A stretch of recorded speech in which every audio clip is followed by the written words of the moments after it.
The following is a presentation of SC State Athletics. After 4 straight games on the road, the South Carolina State Bulldogs are finally back in Orangeburg. It's Youth and ROTC Day as they take on the Florida A&M Rattlers. The Rattlers, coached by former Citadel and Clemson legend Willie Simmons, are 3-2 on the season.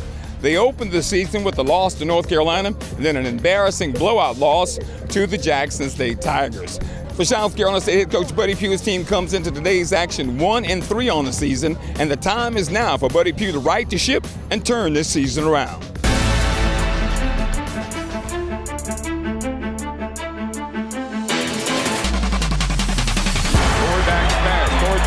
It's caught, touchdown!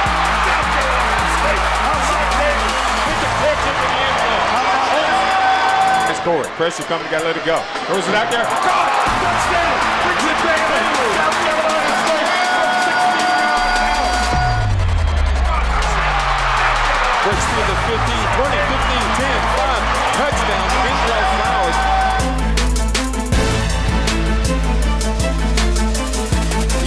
Devontae Green got wrapped up and gets him on the turf.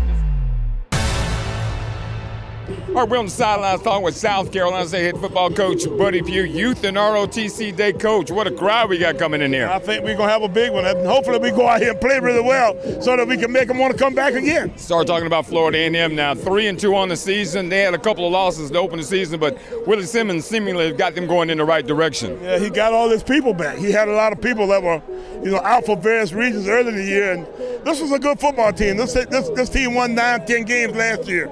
And he replaced, most of those guys are back. So you're looking for a good football team in a way where we feel that this ought to be a good, solid matchup today. You start talking about your team, Coach. Offensively, you had some bright spots against South Carolina. What's going to be the approach against this Florida A&M team with some really strong NFL prospects on the other side? Yeah, we're going to mix it up pretty. We're going to try to keep this guy off guard a little bit. The Isaiah Land guy is a definite make sure we know exactly where he is kind of guy.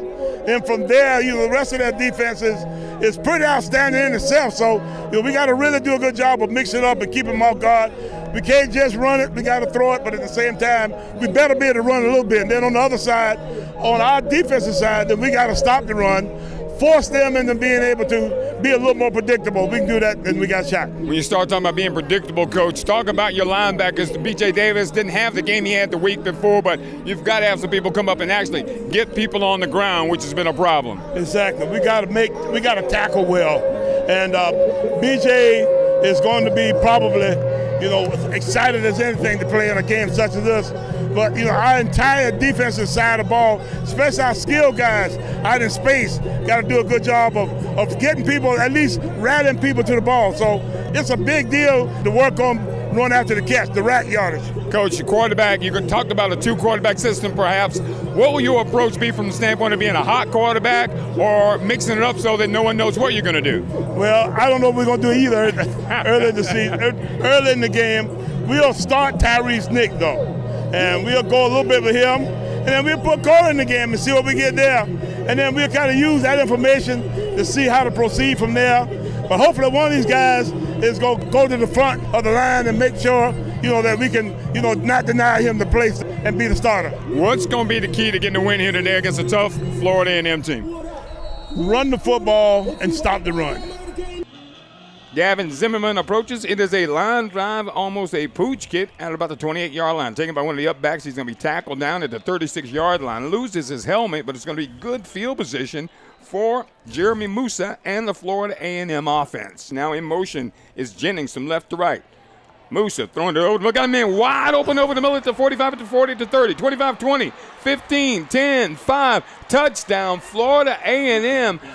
Snap back to Corey. Play action fake, he throws a slant. It was behind Richard Bailey, but somehow Richard Bailey made the catch up at the 31-yard line. Shotgun formation now. Corey Fields end around. This is Justin Smith-Brown trying to get up and does get the first down at the 35-yard line. Corey in the shotgun. Too tight to the left. They hand it over to the running back on the carry. That was Kendrell Flowers. So Kendrell Flowers with his best run in a while. He picks up almost 5. Back to pass is Musa.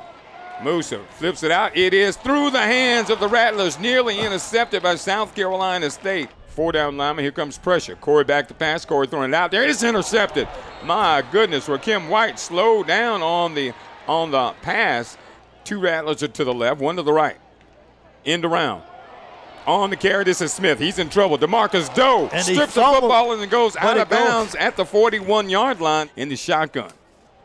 There's a snap. Here comes pressure. Corey throwing it out there. He's got a man out there. It is caught. Rakim White up at the 36-yard line. What a throw. What a catch by Rakim White, who used his height to pull that thing down. Snap it quick.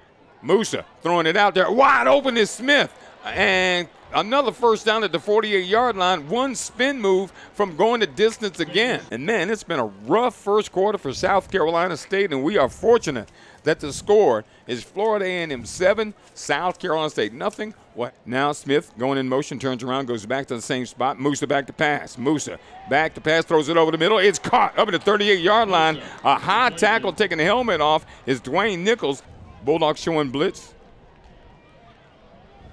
Here comes pressure. Musa throws it out. It is caught at the 18-yard line on the move. At the 5, touchdown, Florida A&M. Xavier Smith on the post from Jeremy Musa. So just like that, with 12 and a half minutes to go here in the first half, it is Florida A&M 14, South Carolina State nothing. Follow with the kickoff. End over end kick. Rakim White's going to have a chance. From the 8, at the left side, at the 15, at the 20, at the 25, at the 30, cuts back across the 30 to about the 32-yard line. So decent field position for South Carolina State, but the Bulldogs have got to generate some offense. Shotgun snap, here comes pressure. Corey, quick throw. It is caught. First down, Richard Bailey at the 48-yard line of Florida A&M. That's another South Carolina State first down. Corey, shotgun snap, play action, back to pass. Pressure coming. He doesn't see it. Now he feels it. Corey trying to get out of the pocket. He's not going to get away. Wrapped up, brought down. Football comes out, but he was already down. Shotgun snap, looking left. Here he is. He's looking over there. He comes back and left and nearly picked off, but completed for the first down. Destin Coates and Jennings in the backfield. Split backfield with Musa. Play action fake. They throw it to Smith. Smith tackled down after a pickup of about 12 and a first down. In motion is Oxidon. Back to pass, here comes pressure. They throw a screen. It is caught at the 35, at the 40. At the 45, pushes out of bounds in midfield is Destin Coates out of the backfield. Back to pass, Musa straight drop back. Musa in trouble. Musa throws it out, flips it out, wide open. It's Kamara Young. I thought Kamara Young stepped out of bounds at the 36-yard line. They're going to go back up the field. Snap's good. Toe is in, his toe is up, and he kicks it. Man, he drills that thing through. From 43 yards, it's nothing for Jose Ramon Martinez, because after 30 minutes, it's Florida A&M 17, South Carolina State nothing. All right, Coach, first half we really struggled on offense running and throwing the football. What was the problem? I think the problem might be that we didn't know exactly what we wanted to do. We tried to play 2 quarterbacks. And I've said a lot of times that when you want to play 2 quarterbacks, you really don't have any. And so at some point or other, you got to figure that out. So we got into a game where we tried to play Tyrese, and that didn't really work out because they had a week to prepare. They didn't necessarily give him an opportunity to really run the football because they just kind of stood there and said, hand the ball off, and you better not keep it. So at that point, then we ended up having to go back to Corey. And from that point, we hadn't spent quite as much time doing the week with Corey. So at that point, you got to figure out exactly what you can do, given our circumstances. They weren't very good. You know, defensively, of course, we knew Florida A&M was very good offensively. Xavier Smith in that first half. It seems, though, and I think the thing that was most concerning, Coach, from a defensive standpoint was when they had somebody open, like on the touchdown scoring play that they had in the first half for 63 yards, they were wide open. Yeah, and he was probably not as wide open as he looked on film. I mean, at live, because, that's kind of how we see it, but he was running a little route where he did a little bit of what we call a jerk route, and the defender went the wrong way. And when you're kind of in a man situation with a guy, and you go, then the next thing you see is him wide open. So he does a little bit out, the guy tries to jump out, then he comes back in, and then he's wide open that way. And then from that point, the rest of the offensive concept was outside guys. So the rest of our team had gone to cover those guys. So it ended up just like the parting of the Red Sea. So you try to hold serve in the first half. You're down 14-0 at this point, and then in the second quarter, second part of the first half, Coach, they get not necessarily a cheap touchdown, but all you need is field position for Jose Ramon Martinez to knock one down, and he knocked one down from 43 yards out. Yeah, and if you remember him when he was at Delaware State, I'm glad that he's finally gone. Coach, I don't know if we play FAMU next year, so it might not make any difference for us that way, but This guy's a tremendous kicker. And there was a time when I thought they might go for one for like 50 yards, and they ended up punting, but he has got a long leg, and he's a real good kicker. That was the way the first half ended on Saturday. South Carolina State trailing Florida A&M by a score of 17-0. We'll have more on this edition of the Buddy Pough Show when we come back.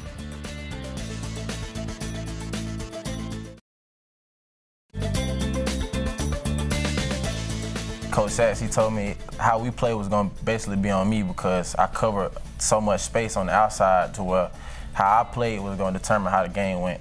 And I just took it as a stepping stone and just went out there and balled. I say some of my strengths are quick, I'm very sideline to sideline, and I say I'm a ball hawk. Being able to play different sports, it helps you do more things on the football field.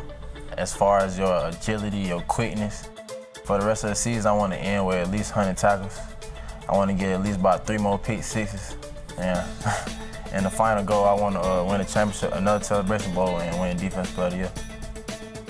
All right, it's time for the Prisma Health injury report for the Florida A&M game. And Coach, everyone saw Shaq Davis go down injured at the end of the ball game, but a lot of people didn't realize, unless they watched the show last week, he's playing with a dislocated finger to begin with. Yeah, well, he had a big deal with his fingers in the Carolina game, and we went back and forth as to exactly how to go about treating him, but I think we kind of got him to the point where he could go. He's still got some pain in those fingers. And then Octavian Mentor, one of our defensive tackles, had a little bit of an ankle deal. He went down for a while. And then Jameer Benjamin, one of our starting corners, one of our freshmen starting corners from Spartanburg, South Carolina, went down in Thursday's practice. And that's always a tough deal because you don't have really enough time to prepare a backup at that point. But he did end up not playing at all. So we've got a few guys banged up, but it's kind of that way in college football. That what's this, game 5 going into game 6? That time of the year you start to have some guys getting banged up. That is your Prisma Health injury report for the Florida A&M game. We'll take another time out here on the Buddy Pough Show. We'll come back with the second half highlights after these messages.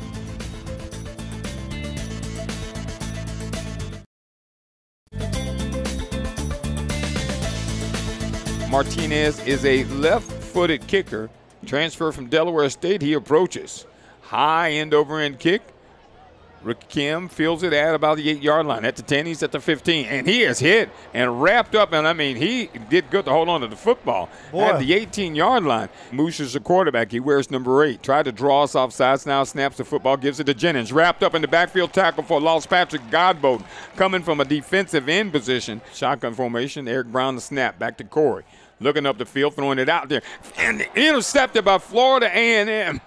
On the interception, Martinez from the 28-yard line. Pressure. Martinez's toe is in it. It is up. It is high, and it is good. It's good.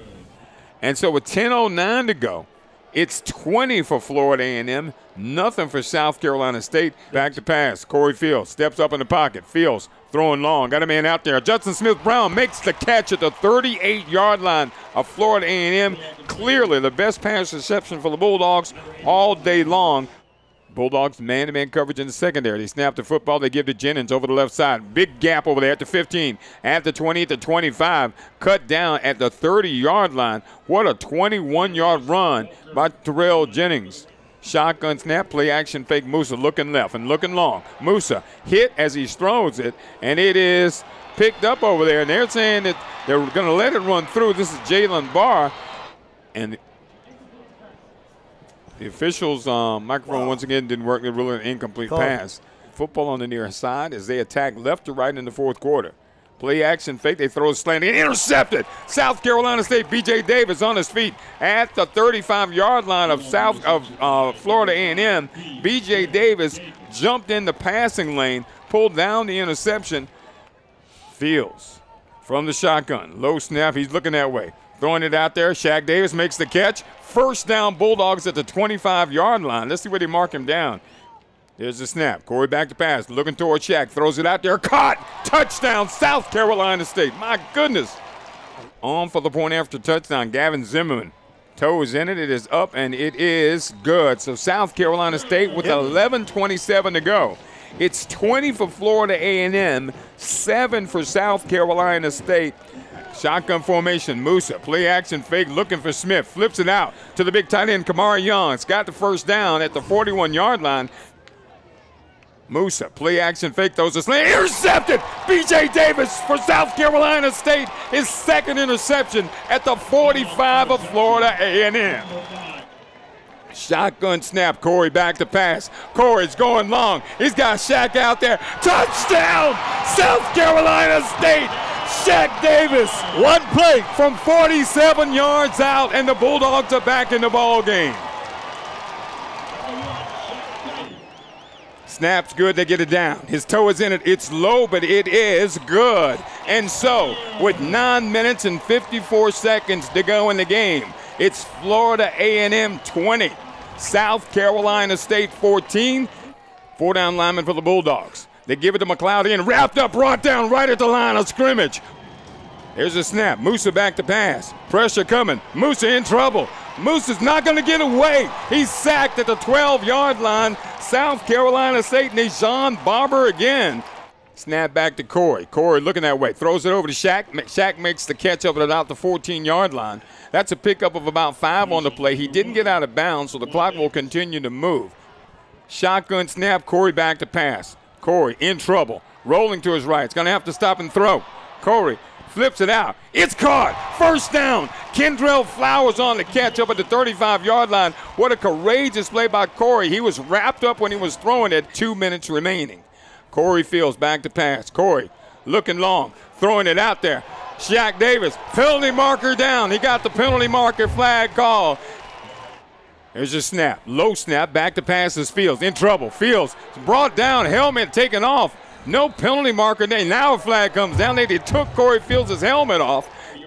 Corey Fields in the shotgun. Back to pass. Corey steps up, throws it long. It's out there. Oh, it's through the hands of Shaq Davis. Davis went up left, thought he was being held. As Florida A&M comes away with a 20-14 win over South Carolina State. As we talk about the second half of South Carolina State and Florida A&M, Coach, I almost don't even talk about the third quarter, just go right to the fourth quarter. But, man, we came out of the locker room and didn't get anything done on that first possession. Exactly right. And it was one of those kind of things where you thought you had to do something kind of quickly offensively in order to keep your defense in the game. And, you know, I'm telling you, I'm proud of our defense and the fact that they gave up 3 points in the second half of that game and created 2 or 3 tough doggone give us the ball back on offense kind of plays, interceptions and stop drives, you know, all kinds of stuff. And, you know, there were several instances where FAMU had opportunities and our defense just stood up. So I'm proud of them and the fact that they did that. But now, you know, at the same time, you know, we don't need to get down by 20 points.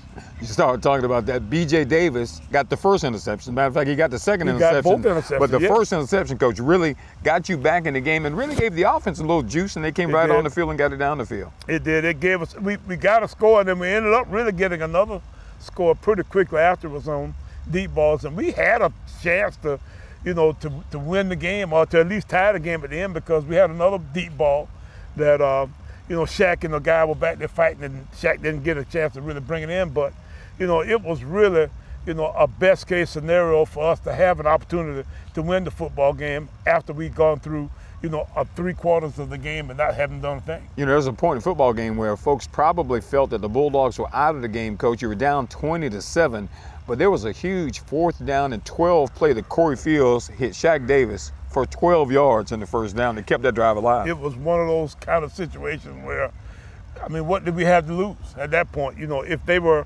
going to get the football another 10 yards or 15 yards down the field, it didn't make that much of a difference. So I told our offensive guys, you know, you got to figure this out. So we had a play, we got a first down at that point, and eventually drove the ball in the end zone and got a score. So that was really a big part of, you know, the process as we started to get a little bit of success on offense late in the game. Get down 20-14 Bulldogs with a couple of opportunities, couple of possessions late in the game, just couldn't get it done, Coach. Execution, of course, Shaq Davis going out of the game didn't help. Yeah. But on 4th and 3, 4th and 4, something like that, you got to pick that up to stay in the game. Yeah, we got to figure that out. You know, I don't know exactly sometimes, you know, what we ought to be doing to do some of those things, but I tell you what, we're going to have this figured out by the time we play again. Bulldogs go down to defeat the Florida A&M by a score of 20-14. We'll take another time out here on the Buddy Pough Show. When we come back, we'll wrap things up and tell you what is up next for your South Carolina State Bulldogs on the Buddy Pough Show.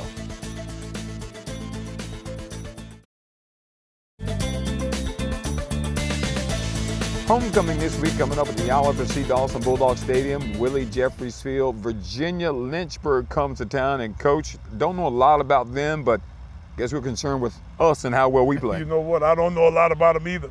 You know, starting right now, I've been talking to their offensive line guys the last day or two trying to get film exchanges done. And I'll go in the office probably tonight and watch a little bit. But as of right now, they're mystery. They've played everybody in our league.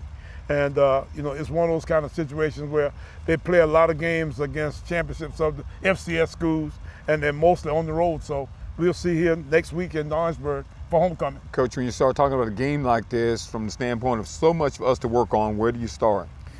You know what? We got to start with our offensive side of the ball. Our defense has got some issues, and we got some special teams issues also. But our offense has got to find some consistency in the way that they go about handling situations.